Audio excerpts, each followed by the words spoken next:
Hi, my name's Jo. This is my daughter Rosie, who's 16 years old. Rosie is a full-time wheelchair user. She has tetraplegic cerebral palsy. She has no voluntary movement of any of her limbs, which means that she is in her wheelchair or on her bed all of the time. So because Rosie can't control her body temperature, we had many problems that we were faced with. Rosie was due an operation at Great Ormond Street on her spine, but unfortunately because the heat had caused a rash and spots on her spine area, the operation had to be cancelled. She could probably do maximum 45 minutes to an hour in her wheelchair. She would be uncomfortable, she would be hot, she would be sweaty, her clothes would get very, very damp, and it was really just very uncomfortable for her. Because of Rosie not being able to control her body temperature, doing anything with Rosie out of the house was really non-existent for her. Even a trip to the hospital was hard because the journey is sometimes over an hour, and really with Rosie only wanting to be in her wheelchair for 50 minutes at a time, it proved really hard taking her anywhere.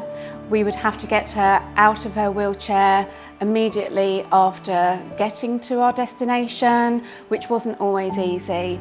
We tried various other options, such as a cool mat behind her back, and we also tried a clip-on fan that went onto the side of her wheelchair, but nothing really suited Rosie. We would always have to take a change of clothes with us to change her into because her clothes would just get so damp. Sometimes when Rosie overheats, this will bring on an epileptic seizure. Because of Rosie overheating, this made it very difficult to leave the house, and we found ourselves having to stay indoors on warm days and would definitely not be able to go out on a hot day. On a day-to-day basis, taking Rosie out, we would need to take a couple of spare clothes with us, because even after 50 minutes Rosie would become very sweaty, her clothes would become damp, and this would add to her discomfort. It would also be really hard trying to find somewhere to change Rosie's clothes when we had got to where we were going. It just made life very, very difficult, and taking her out was really hard. Rosie's physio was very aware of the problems that we were experiencing, and she told us about WheelAir.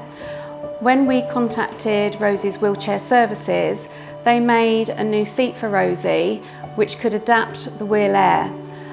It's a very simple system of just attaching on the back of the wheelchair with two tubes going into a cut-out area of the moulded seat, which then gives out a constant cool air which can now regulate Rosie's temperature.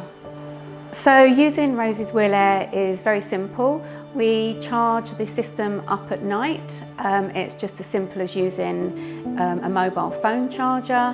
When we go to use it the next day, I usually turn the WheelAir on whilst I'm hoisting Rosie up to be positioned in her wheelchair, so that the chair is already starting to get cool before she's positioned in it. The WheelAir does work through the sling perfectly well, and it does keep Rosie really cool throughout the whole day.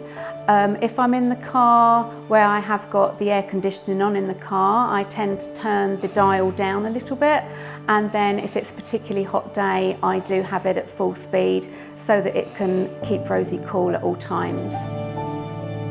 There's 6 speeds that you can use on the WheelAir, number 6 being the most powerful, which I do have on at the moment because it's quite a warm day. You can barely hear it, it's very quiet, and anything up to speed 5 you can hardly hear at all. Since having the WheelAir, we've noticed a lot of health benefits with Rosie. Her skin has cleared up, she doesn't get so sweaty in her wheelchair and can tolerate it for up to 5-6 hours without overheating. With Rosie being more comfortable in her wheelchair for up to 6 hours at a time now, this has meant that not only has it helped Rosie in having a better quality of life, it means that the whole family are able to do things with her. Since having the WheelAir, we've now made a number of trips to the seaside, which Rosie loves. We've been to the zoo, we've been to the farm, we've been to many parks, and only last week we went to Kew Gardens, which she really enjoyed as well. So the main important things for Rosie is to be happy and to be comfortable and to be outside doing things that she likes doing. This has now been made so much easier having the WheelAir, because we are able to be out for a number of hours instead of our time being limited. It's so lovely to see Rosie happy again and smiling and enjoying being in her wheelchair rather than getting upset at being overheated.